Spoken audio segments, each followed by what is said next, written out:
उत्तर प्रदेश के सीएम योगी आदित्यनाथ ने 10 अप्रैल को मेरठ में सरधना के गांव रारधना में एक जनसभा को संबोधित किया था।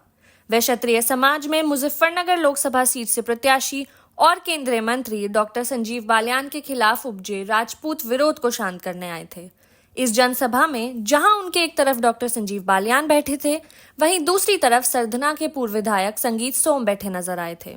बता दें कि 2022 के विधानसभा चुनाव में संगीत सोम की हार के पीछे डॉक्टर संजीव बालियान को मुख्य कारण माना गया था, जिसके चलते दोनों नेताओं में काफी दिनों से तल्खी थी।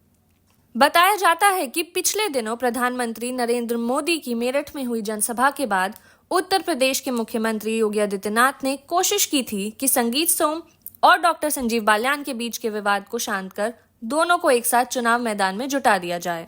कहा जाता है कि सीएम योगी डॉक्टर बालियान और संगीत सोम के बीच समझौता कराने के लिए पिछले कई दिनों से लगातार प्रयासरत हैं, मगर दोनों के बीच का विवाद शांत होने के बजाय बढ़ता ही जा रहा है। 10 अप्रैल को मुख्यमंत्री योगी आदित्यनाथ की सरधना में हुई जनसभा से पहले यूपी तक चैनल का एक वीडियो जबरदस्त वायरल हो रहा था, जिसमें यूपी तक के संपादक कुमार अभिषेक ने डॉक्टर संजीव बालियान से जब सीधे सीधे संगीत सोम को लेकर सवाल किया तो संजीव बालियान ने संगीत सोम को विनाश की राजनीति करने वाला नेता कह दिया। संगीत सोम आपके साथ हैं चुनाव में, वो भी आपके प्रचार में हैं या उन्होंने एक तरीके से खुद को अलग रखा हुआ? वो आप उनसे पूछोगे तो ज्यादा बेहतर रहेगा।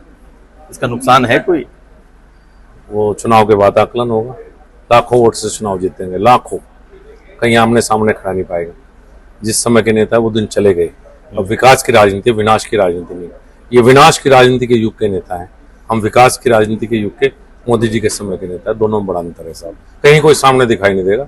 ऐसी आंधी आएगी 19 तारीख को, बड़े बड़े बरगद उखड़ेंगे। मुख्यमंत्री की रैली के बाद मीडिया ने जब संगीत सोम से डॉक्टर संजीव बालियान के इस बयान पर प्रतिक्रिया जाननी चाही तो संगीत सोम और 2 कदम आगे निकल गए और उन्होंने संजीव बालियान पर तीखे आरोप लगाते हुए यहां तक कह दिया कि संजीव बालियान का स्तर तो उनसे बात करने का भी नहीं है।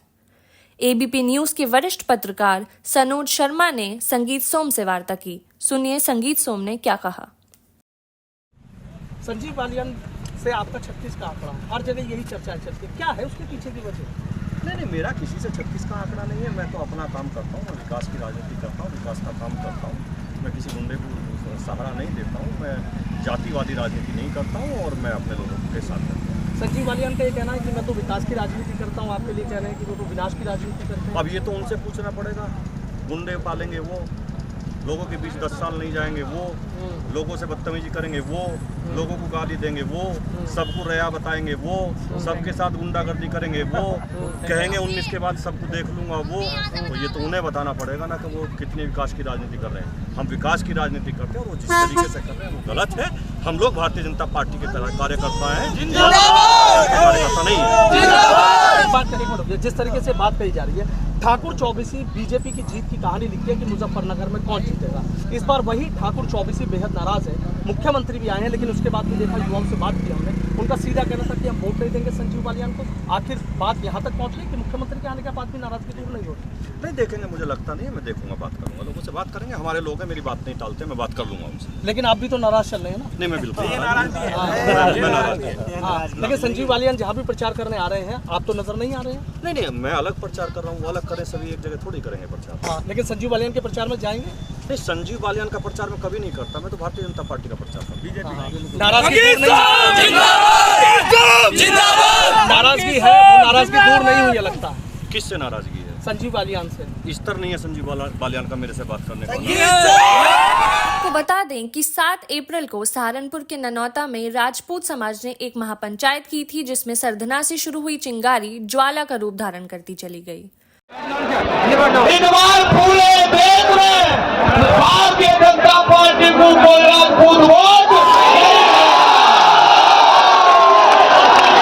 गुजरात से चुनाव लड़ रहे केंद्रीय मंत्री पुरुषोत्तम रुपाला ने इस आग में घी डालने का काम किया, जिससे अब ये लड़ाई क्षत्रिय समाज के स्वाभिमान की लड़ाई बनती जा रही है। पुरुषोत्तम रुपाला ने राजपूत समाज पर कथित रूप से ये आरोप लगा दिया कि उनका अंग्रेजों के साथ रोटी और बेटी का रिश्ता था।